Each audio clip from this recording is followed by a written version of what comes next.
কেমনে বুঝবি? টাকার নেশায় পাইছে, অবৈধ টাকা। যত ভেজাল দিবি তত বেশি ইনকাম।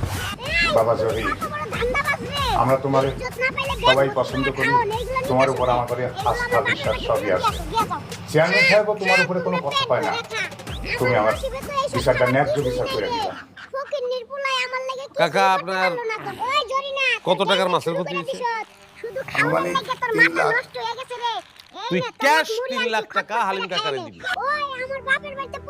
আর তোর দোকানের সাইনবোর্ড নতুন হইব। ওই সাইনবোর্ডে লেখা থাকবো যে আমি ভেজাল দেওয়া খাওয়ান বেশি। এটা কি করুন ভাই?